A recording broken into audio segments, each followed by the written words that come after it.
നമ്മുടെ രാജ്യം കടുത്ത വൈദ്യുതി പ്രതിസന്ധിയിലാണ്. എനിക്ക് തോന്നുന്നത് ഉഷ്ണ തരംഗം വർദ്ധിക്കുന്നത് പൊതുവെ വേനൽക്കാലമാണ്. വേനൽക്കാലത്തോടൊപ്പം തന്നെ ഈ തീരെ പ്രതീക്ഷിക്കാത്ത അതികഠിനമായ ഉഷ്ണതരംഗമാണുള്ളത്. ഇപ്പം പുതിയ കണക്കനുസരിച്ച് പഞ്ചാബ്, രാജസ്ഥാൻ, ഡൽഹി തുടങ്ങി മിക്ക സംസ്ഥാനങ്ങളും ഇരുട്ടിലാണ്.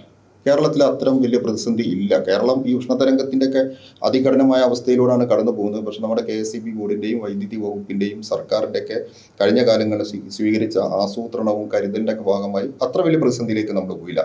എങ്കിലും ചെറിയ ചില നിയന്ത്രണങ്ങൾ ഇപ്പോൾ കൊണ്ടുവന്നിട്ടുണ്ട്. പക്ഷെ ആ നിയന്ത്രണങ്ങളെ അയ്യോ കിട്ടിപ്പോയി എന്നുള്ള രീതിയിൽ ചില കേന്ദ്രങ്ങൾ, പ്രത്യേകിച്ചും ചില രാഷ്ട്രീയ UDFൻ്റെ ആളുകളും അതേപോലെ തന്നെ ചില മാധ്യമങ്ങളും പർവ്വതീകരിച്ച് കാണിക്കുകയും ഇത് പവർ കട്ടാണ്, ലോഡ് ഷെഡിംഗ് ആണെന്നൊക്കെ പറഞ്ഞുകൊണ്ട് വലിയ തെറ്റിദ്ധാരണ പരത്തുന്നുണ്ട്. എനിക്ക് തോന്നുന്നത് കഴിഞ്ഞ 10 വർഷം കേരളത്തിൽ ലോഡ് ഷെഡിങ്ങും പവർ കട്ടും ഇല്ലാത്തൊരു കാലമാണ് കടന്നു പോയത്. ഇപ്പം കഴിഞ്ഞ തെരഞ്ഞെടുപ്പിലൊക്കെ അത് വലിയ ജനങ്ങൾ വല്ലാതെ അപ്രീഷിയേറ്റ് ചെയ്താണ്. അതുകൊണ്ടായിരിക്കാം, ആ ഒരു കണ്ണുകടിയുടെ ഭാഗം കൂടി ആയിരിക്കാം ഈ ഒരു അവസരം കിട്ടിയപ്പം ആ രീതിയിൽ വളച്ചൊടിക്കുന്നത്. ഇതിൻ്റെ ഒരു പ്രധാനപ്പെട്ട പ്രശ്നം ഒന്ന്, സാധാരണ ജനങ്ങളെ സംബന്ധിച്ചിടത്തോളം പവർ കട്ട് എന്താണ്, ലോഡ് ഷെഡിങ് എന്താണ്, ഈ വൈദ്യുതി നിയന്ത്രണം എന്താണ് എന്നുള്ളത് വ്യക്തത ഇല്ലായ്മയുണ്ട്. അതുകൊണ്ട് തന്നെ ഇത്തരം പ്രചാരണങ്ങൾ കുടുങ്ങിപ്പോകുന്നു എന്ന് പറയുന്ന അതൊരു വസ്തുതയാണ്. ആളുകൾക്ക് പെട്ടെന്ന് ഇതാണ് ലോഡ് ഷെഡിങ് അല്ലെങ്കിൽ ഇതാണ് പവർ കട്ട് എന്ന് ആളുകൾ തെറ്റിദ്ധരിക്കുന്നുണ്ട് ഈ പ്രചരണം കേൾക്കുമ്പോൾ. യഥാർത്ഥത്തിൽ എന്താണ് പവർ കട്ട്, എന്താണ് ലോഡ് ഷെഡിങ്, എന്താണ് വൈദ്യുതി നിയന്ത്രണം, ഇതൊന്ന് വിശദമാക്കാൻ പറ്റും? ഒന്ന്, നിങ്ങൾ പറഞ്ഞതുപോലെ കേരളം ഈ പറഞ്ഞ പ്രശ്നത്തെ സാമാന്യം നന്നായി തന്നെ പ്രതിരോധിച്ചിട്ടുണ്ട്. ഇപ്പം കഴിഞ്ഞ ദിവസം തീരുമാനിച്ചിട്ടുള്ളത് അരമണിക്കൂർ വരെ പീക്ക് ലോഡ് മാനേജ്മെൻറ്റിൻ്റെ ഭാഗമായിട്ടുള്ള നിയന്ത്രണങ്ങൾ ഉണ്ടാകും. അതിനുള്ള ചുമതല ലോഡ് ഡിസ്പാച്ച് സെൻറ്ററിലെ ചീഫ് എഞ്ചിനീയർക്ക് കൊടുത്തിരിക്കുന്നു എന്നാണ് പറഞ്ഞിരിക്കുന്നത്. ഇപ്പോൾ പവർ കട്ട്, ലോഡ് ഷെഡിങ് എന്നൊക്കെ പറയുന്നത് വ്യത്യസ്തമായ പദങ്ങളാണ്. ചിലർക്ക് പവർ കട്ട്, ലോഡ് ഷെഡിങ് അങ്ങോട്ടും ഇങ്ങോട്ടും ഇൻ്റർചേഞ്ച് ചെയ്ത് പറയും. അത് രണ്ടും രണ്ട് കൺസെപ്റ്റാണ്. പവർ കട്ട് നോർമലി വ്യവസായങ്ങൾക്കൊക്കെ ഏർപ്പെടുത്തുന്ന ശതമാനക്കണക്കിലുള്ള നിയന്ത്രണമാണ്. ഇപ്പോൾ നിങ്ങൾ കഴിഞ്ഞ മാസം 1000 യൂണിറ്റ് വൈദ്യുതി ഉപയോഗിച്ചു. ഈ മാസം നമുക്ക് ആകെ ഉൽപ്പാദിപ്പിക്കാനുള്ള ശേഷിയെല്ലാം കൂടി നോക്കുമ്പോൾ അത്രയ്ക്കില്ല. അതുകൊണ്ട് നിങ്ങൾക്ക് 800 യൂണിറ്റ് തരാനുള്ള ശേഷിയേ ഉള്ളൂ. അത്തരം സ്ഥാപനങ്ങളെ, അങ്ങനെ ബൾക്കായിട്ട് ഉപയോഗിക്കുന്ന ഗാർഹിക കണക്ഷനൊന്നും സാധാരണ പവർ കട്ട് വരാറില്ല. അപ്പോൾ നമ്മൾ വ്യവസായ സ്ഥാപനങ്ങളോട്, വലിയ കമേഴ്സ്യൽ സ്ഥാപനങ്ങളോടൊക്കെ നിങ്ങൾ കഴിഞ്ഞ മാസം ഉപയോഗിച്ച വൈദ്യുതിയുടെ 20% കുറവ് ഉപയോഗിക്കാൻ പാടുള്ളൂ, അല്ലെങ്കിൽ 30% കുറവ് ഉപയോഗിക്കാൻ പാടുള്ളൂ. അവിടെ ഓഫാക്കി ഇടുകയൊന്നുമില്ല. നിങ്ങൾ ഉപയോഗിക്കുന്നത് കുറയ്ക്കണം. കാരണം എന്താ വെച്ചാൽ, ഇപ്പോൾ നിങ്ങളൊരു ജനറേറ്ററിൽ ഇന്ധനം നിറച്ച് ഓടിക്കുന്നു. 100 ബൾബ് കത്തിക്കാനുള്ള ഒരു എന്താ പറയുക ശേഷിയുള്ളൊരു ജനറേറ്റർ. നിങ്ങളുടെ കയ്യിൽ ആ ജനറേറ്റർ 24 മണിക്കൂറും പ്രവർത്തിപ്പിക്കാൻ വേണ്ട എണ്ണയില്ല. അപ്പം നിങ്ങളെന്ത് ചെയ്യും?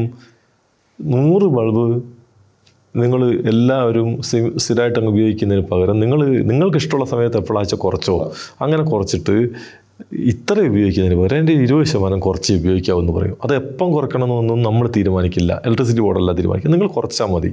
കാരണം ഈ എണ്ണ തീരുന്നവരെ ഞങ്ങൾക്ക് ഉൽപ്പാദിപ്പിക്കാൻ പറ്റൂ. അതുകൊണ്ട് ആ എണ്ണയ്ക്കുള്ളിൽ നിന്ന് ഉൽപ്പാദിപ്പിച്ച് തരാനുള്ളത് ഉൽപ്പാദിപ്പിക്കും. ചില സമയത്ത് ലേശം കൂടുതലും വേറെ ചിലർക്ക് കുറച്ചായാലൊന്നും കുഴപ്പമൊന്നുമില്ല. ഇതാണ് പവർ കട്ട്. നമ്മളെ ഈ സാധനത്തിനകത്ത് ഇന്ധനമൊക്കെ ഉണ്ട്, പക്ഷേ 100 ബൾബ് കത്തിക്കാനുള്ള ആ യന്ത്രത്തിന് ശേഷിയുള്ളൂ.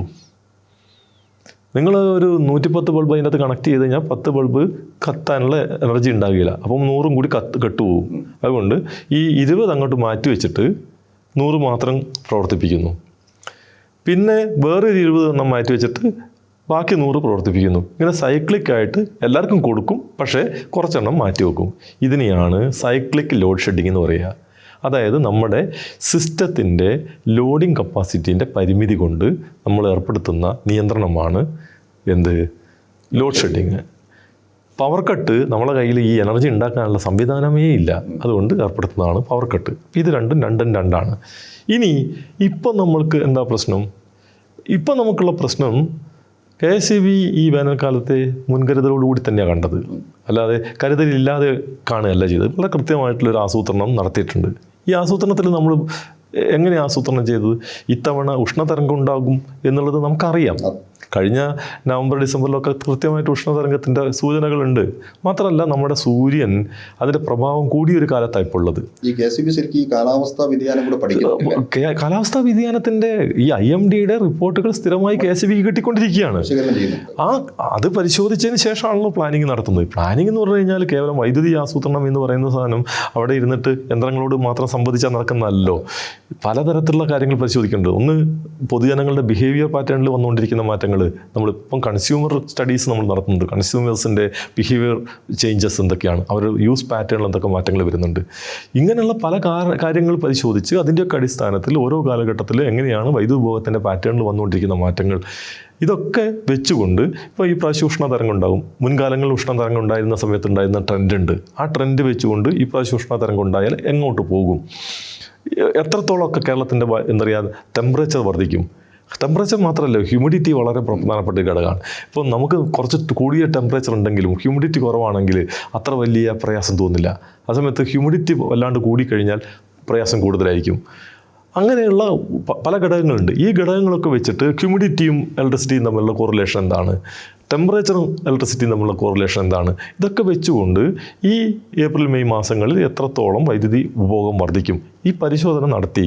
ആ പരിശോധന അടിസ്ഥാനത്തിൽ ഒരു 5700 5800 മെഗാവാട്ട് വരെയൊക്കെ എത്തും. അങ്ങനെ ആവുമ്പോഴും ഈ വർഷം ഇലക്ഷൻ ഇയറാണ്. നമുക്കറിയില്ലല്ലോ ഇലക്ഷൻ ഏപ്രിൽ 9-ാം തീയതി ആയിരിക്കുമെന്ന്. ഏപ്രിൽ അവസാനമോ അല്ലെങ്കിൽ മെയ് ആദ്യമൊക്കെ ആയിരിക്കും നോർമലി കേരളത്തിൽ ഇലക്ഷൻ നടക്കേണ്ടത്. അതുകൊണ്ട് അങ്ങനെ ഒരു ഘട്ടത്തിൽ ഒരു ക്രൈസിസ് ഉണ്ടാവാൻ പാടില്ല. നമ്മൾ ഇത്രയാണ് കണ്ടെത്തിയെങ്കിലും ക്രൈസിസ് ഇല്ലാതെ സൂക്ഷിക്കേണ്ടതുകൊണ്ട് 6000 മെഗാവാട്ട് വരെ വൈദ്യുതി ആവശ്യകത വന്നാൽ പോലും പരിഹരിക്കാൻ കഴിയുന്ന രൂപത്തിലുള്ള ക്രമീകരണങ്ങൾ ഇലക്ട്രിസിറ്റി ബോർഡ് ക്രമീകരിച്ച് വെച്ചിട്ടുണ്ട്. കരുതലുണ്ടായിരുന്നു. ആ കരുതലിലാണ് ഇപ്പം കഴിഞ്ഞ ദിവസം 6157 മെഗാവാട്ടായി എന്നൊക്കെ പത്രക്കാരൊക്കെ പറയുന്നുണ്ടല്ലോ. ഈ 6157 ആയി ആകെ നിങ്ങൾ പറഞ്ഞ 6357 മെഗാവാട്ടിലേക്ക് കൂടിയിട്ടുള്ളൂ എന്നൊക്കെയാണ് ചിലർ നമ്മളോട് ചോദിച്ചത്. പ്രശ്നം എന്താ വെച്ചാൽ 6157 എന്നുള്ള കണക്ക് അവർക്ക് എവിടെ നിന്ന് കിട്ടിയതാ? അവർക്ക് കിട്ടിയത് KCBയുടെ LDയിൽ നിന്ന് കിട്ടിയ കണക്കല്ലേ. അതിൻ്റെ അർത്ഥം എന്താ? വി മെറ്റ് 6657 മെഗാവാട്ട് നമ്മൾ കൊടുത്തു എന്നാണ്. അതായത് വൈദ്യുതി വിതരണം ചെയ്തതിൻ്റെ കണക്കേ അവിടെയുള്ളൂ. റെക്കോർഡ് ചെയ്യുക 6033 മെഗാവാട്ട് എത്തിയപ്പോഴേക്ക് പ്രശ്നമായി എന്ന് പറഞ്ഞാൽ അവിടം വരെ എത്തി. അവിടം വരെ എത്തിയത് ഞങ്ങൾ സപ്ലൈ ചെയ്തു. 6157 സപ്ലൈ ചെയ്ത് കഴിഞ്ഞു. അതിനപ്പുറത്തേക്ക് പോയപ്പം കട്ട് ചെയ്യേണ്ടി വന്നു. അപ്പോൾ 5700 മെഗാവാട്ടിന്റെ ഒരു ഇതാണ് നമ്മൾ പ്രതീക്ഷിക്കുന്ന 5700 ചിലപ്പോൾ 5800 വരെ പോയേക്കാം പ്രതീക്ഷിക്കുന്നു. എങ്കിലും ഒരു 6000 വരെ പോയാലും പറ്റുന്ന രൂപത്തിൽ, കാരണം ഇതിനകത്ത് കുറച്ചൊക്കെ നമുക്ക് ഓവർലോഡ് ചെയ്യാം. അങ്ങനെ ഓവർഡ്രോ ചെയ്യുന്നതും കൂടി കണക്കാക്കി ഒരു 6000 വരെ എത്തിക്കാം. 6100 6157 ഞങ്ങൾ എന്ത് ചെയ്തു, മീറ്റ് ചെയ്തു. അപ്പം അതിനും അപ്പുറത്തേക്ക് വൈദ്യുതി ആവശ്യകത പോയപ്പോൾ സ്വാഭാവികമായും വൈദ്യുതി ലൈനുകൾ ട്രിപ്പായി. വൈദ്യുതി ലൈനുകൾ ട്രിപ്പാവുന്നത് ലൈനിൻ്റെ കൺസ്ട്രെയിൻ കൊണ്ടല്ല. അതായത് ഈ ലൈനിൽ ആവശ്യത്തിന് വൈദ്യുതി ആക്റ്റീവ് പവർ എത്തുന്നില്ലെങ്കിൽ റിയാക്റ്റീവ് പവറൊക്കെ കൂടും, മറ്റു പല പ്രതിഭാസങ്ങളുണ്ടാവും. അതിൻ്റെ ഭാഗമായി ലൈനിലുള്ള ടോട്ടൽ കറണ്ടിൻ്റെ അളവിലൊക്കെ വലിയ വ്യത്യാസം ഉണ്ടാവും. നോർമലി നമുക്ക് സപ്ലൈ ചെയ്യാൻ പറ്റുന്നത് അപ്പുറത്തേക്ക് പോകുമ്പോൾ വേറെ രൂപത്തിലാണ് ഇത് ബാധിക്കുക. അതുകൊണ്ട് ട്രിപ്പായി ഓട്ടോമാറ്റിക്കായി ട്രിപ്പാവും. അതെ, ഇത് ഓട്ടോമാറ്റിക്കായി ട്രിപ്പാവും. ഇങ്ങനെ ഓട്ടോമാറ്റിക്കായി ട്രിപ്പായി കഴിഞ്ഞാൽ 15 മിനിറ്റ് വെയിറ്റ് ചെയ്തിട്ട് പിന്നെ ഓണാക്കും. 15 മിനിറ്റ് വെയിറ്റ് ചെയ്തിട്ട് പിന്നെ ഓണാക്കും. അപ്പോഴും ഈ ലോഡ് അവിടെ തന്നെ പെർസിസ്റ്റ് ചെയ്യുകയാണെങ്കിൽ വീണ്ടും 15 മിനിറ്റും കൂടി കഴിഞ്ഞിട്ടേ ഓണാക്കാവൂ. അങ്ങനെ 15 മിനിറ്റും കൂടി കഴിയുന്നതിന് ഇടയ്ക്ക് നമ്മൾ എന്ത് ചെയ്യും, നമ്മൾ പ്രാദേശികമായി ചില ക്രമീകരണങ്ങൾ വരുത്തി, ചില സിസ്റ്റം ക്രമീകരണങ്ങൾ വരുത്തിയിട്ട് വീണ്ടും ഓണാക്കിയെടുക്കും. ഇതാണ് നമ്മൾ ചെയ്യുക. ഇതാണ് നടക്കുന്ന എന്താ പറയുക ലോഡ് റെസ്ട്രിക്ഷൻ നിയന്ത്രണം എന്ന് പറയുന്നത്. ഇത് മുൻകൂട്ടി കണ്ട് 6 മണി മുതൽ 12 മണി വരെ സൈക്ലിക്കായി അരമണിക്കൂർ വീതം ഇങ്ങനെ ഓഫാക്കിയിടലല്ല. അതായത് നിർബന്ധമായി ഇപ്പം ഇന്നലെ ലോഡ് റെസ്ട്രിക്ഷൻ ഉണ്ടായിരുന്നില്ല. കാരണം എന്താ, ഇത് ട്രിപ്പായി പോയില്ല. ഈ ലോഡ് ഇന്നലെ പല സ്ഥലത്തും കുറച്ച് മഴയൊക്കെ പെയ്തതോടുകൂടി ലോഡ് ഒരു പരിധിക്ക് അപ്പുറത്തേക്ക് പോയില്ല. അങ്ങനെ പോകാത്തത് കൊണ്ട് ട്രിപ്പാക്കേണ്ടി വന്നില്ല. ലോഡ് ഷെഡിങ്ങാണ് പ്രഖ്യാപിച്ചതെങ്കിൽ അതല്ലല്ലോ. നമ്മൾ 6 മണിക്ക് കുറേ ഫീഡർ ഓഫാക്കും, അത് കഴിഞ്ഞ് അടുത്ത 6 മുതൽ 7 വരെ അടുത്ത കുറേ ഫീഡർ ഓഫാക്കും. ഇത് കണ്ടിന്യൂസ് ആയി ചെയ്യും. ഈ പറയുന്ന ലോഡിൻ്റെ നിയന്ത്രണം എന്ന് പറയുന്ന സാധനം ഒരു നിശ്ചിത അളവിൽ ഫീഡർ ഓഫാക്കുക എന്നുള്ളതാണ് ലോഡ്. ഇതിപ്പം അങ്ങനെ ഒരു അനിവാര്യത വരുമ്പോൾ തൽക്കാലം ഓഫായി പോവും. കാമണിക്കൂറിനുള്ളിൽ തന്നെ ചിലപ്പം പുനഃസ്ഥാപിച്ചേക്കും, ചിലപ്പം അരമണിക്കൂർ വരെ ഇത് പോയേക്കും, പരമാവധി അരമണിക്കൂറേ പോകൂ. ഇതാണ് ഇപ്പോൾ ഉള്ളത്. അതായത് നമ്മൾ ഇത് ഓഫാക്കി ഇടുക എന്ന ഒരു തീരുമാനം എടുത്തിട്ടില്ല. ഓഫായി പോയാൽ പരമാവധി അരമണിക്കൂർ വരെ ഓഫായി പോകാനുള്ള സാധ്യതയുണ്ട്.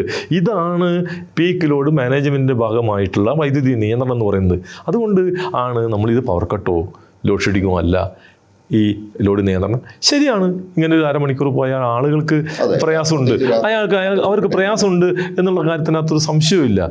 അത്തരം പ്രയാസങ്ങൾ ഈ പറയുന്ന പോലെ ഇത്തരം ഒരു സാഹചര്യത്തിൽ നമ്മൾ ജനങ്ങൾ അനുഭവിക്കേണ്ടി വരുന്നുണ്ട്. അങ്ങനെ അനുഭവിക്കേണ്ടി വന്നത്, ഇങ്ങനൊരു സാഹചര്യത്തിലേക്ക് നമ്മൾ എത്തിയത് KSEB മുൻകൂട്ടി കാണാത്ത ചില പ്രതിഭാസങ്ങളുടെ ഭാഗമായിട്ടാണ്. അതിപ്പോൾ അതെ, ഇപ്പം പ്രളയമോ നിപ്പയോ അല്ലെങ്കിൽ കോവിഡൊക്കെ വന്നത് നമ്മൾ മുൻകൂട്ടി കണ്ടതല്ല. അതുപോലെ നമ്മൾക്ക് മുൻകൂട്ടി കാണാൻ കഴിയാത്ത, ആരും മുൻകൂട്ടി കണ്ടിട്ടില്ലാത്ത ചില പ്രതിഭാസങ്ങളുണ്ടായി. അതാണ് ഇപ്രാവശ്യം KSEBയെ സംബന്ധിച്ചിടത്തോളം വന്നത്. ഈ ഉഷ്ണതരംഗം ഉണ്ടായതൊന്നും അല്ല. ഇപ്പം ഉത്തരേന്ത്യയിലെ പഞ്ചാബിലായാലും ഹരിയാനയിലും രാജസ്ഥാനിലും ഒക്കെ ഉണ്ടായതെന്ന് വ്യത്യസ്തമായ അവസ്ഥയാണ് കേരളത്തിലുണ്ടായത്. അതെന്തുകൊണ്ടെന്ന് വെച്ചാൽ ഇപ്പം കേരളത്തിൽ നമ്മൾ അതുകൊണ്ടാണ് പറഞ്ഞത്, കേരളത്തിൽ ഇപ്പോൾ ഉണ്ടായിട്ടുള്ള പ്രശ്നം എന്ന് പറയുന്നത് സ്ഥാനത്ത് ഇതിനകത്ത് ഡയറക്റ്റ് റിലേഷൻഷിപ്പ് പശ്ചിമേഷ്യൻ സംഘർഷമായിട്ടുണ്ട്. പശ്ചിമേഷ്യൻ സംഘർഷം ഇതിപ്പോൾ നമ്മൾ പലരും പറയുമല്ലോ, അവിടെ ആരോ യുദ്ധം ചെയ്തോട്ടെ എന്ന് പറയുന്ന സമീപനം എടുക്കാൻ പറ്റില്ല എന്ന് കഴിഞ്ഞ പാചകവാതക പ്രതിസന്ധി ഉണ്ടായ സമയത്ത് തന്നെ കേരളത്തിലെ ജനങ്ങൾക്ക് മനസ്സിലായി. ഈ പാചകവാതക പ്രതിസന്ധിയുടെ തുടർച്ചയാണ് യഥാർത്ഥത്തിൽ ഈ കാര്യത്തിനകത്ത് ഉണ്ടായത്.